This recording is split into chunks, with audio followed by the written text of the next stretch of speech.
Most people move into Charleston think that all three of the area's major beaches are pretty much the same, but that mistake costs them years of lifestyle regret. At the end of this video, you'll see which of the three area beaches that you align best with and which two you're probably going to want to avoid.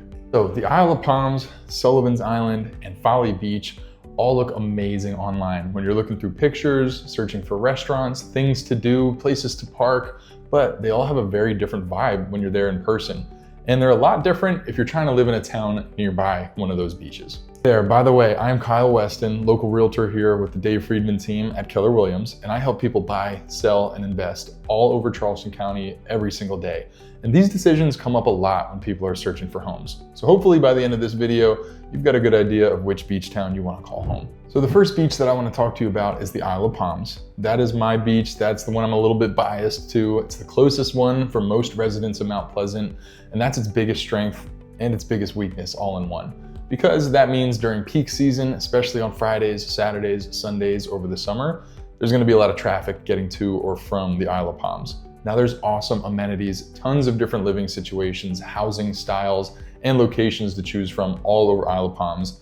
It is the longest beach around Charleston out of the three major beaches that we're talking about today. It's got a ton of restaurants, a bunch of shops. It's got that small town feel. And it also has the Wild Dunes Golf Resort way at the end, which a lot of it is private for the residents, or it's going to cost you a hefty fee to play around that day. So if Isle of Palms is something that's sounding good to you, with the most amount of space, the most amount of free parking, a ton of restaurants and housing styles to choose from, I'm a little biased myself. That's the one I would go with if you're living where I'm living in Mount Pleasant. Second stop I have for you on the 3-beach tour of Charleston today is Sullivan's Island, located right next door to the Isle of Palms, and it's Mount Pleasant's second largest and most convenient beach. Very convenient for those that live in South Mount Pleasant or those that are coming from nearby town like Charleston itself. And why do people love it? Because it's smaller.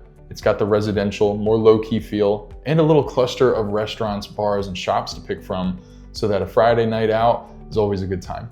Now, the smaller size of Sullivan's Island means we're gonna have a slightly higher price point to pick from. There's not as many housing options on Sullivan's Island, so the few open spots or the few homes that come for sale garner a much higher price.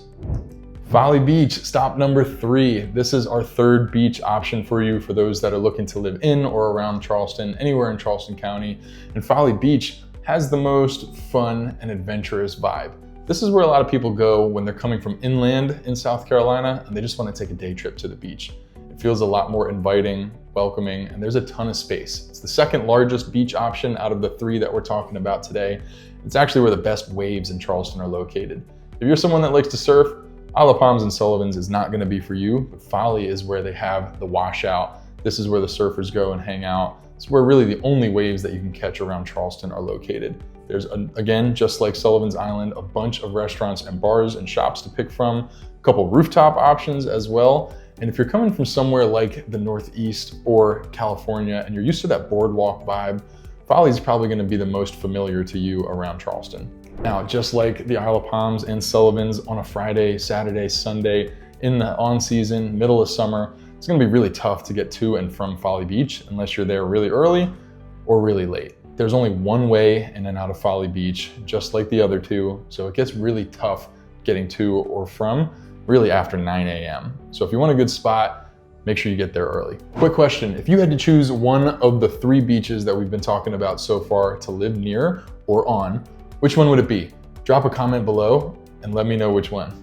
So in my experience, which beach fits which buyer? Well, people that have families typically choose Isle of Palms that I'm working with, even though Sullivan's Island is the one that has its own elementary school.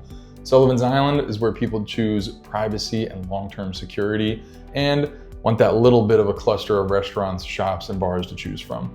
And the people that want the lifestyle and the energy of a surf town or a beach town or somewhere that feels familiar to that boardwalk that they're so badly looking for usually choose Folly Beach. Not to say that any one choice is correct, but making the wrong one and not knowing these things might lead to long-term regrets. Charleston beaches are not interchangeable. The right one feels like home immediately. Choosing the wrong one feels like a mistake you can't wait to move away from. So hopefully watching today's video about the 3 major beaches around Charleston has given you a little bit of clarity, and hopefully when you decide to move here, you give me a shout look below for my buyer guide so that you can get prepared, and click on my booking link specifically designed for you to get time in my calendar. So I meet with a lot of buyers, sellers, and investors every day. I want to make sure that people that still have questions about moving here and which town or which area is right for them are getting that one-on-one attention. Besides that, make sure to follow along, subscribe, comment, like, whatever you want to see fit. Show me some love. Make sure to stop by next time.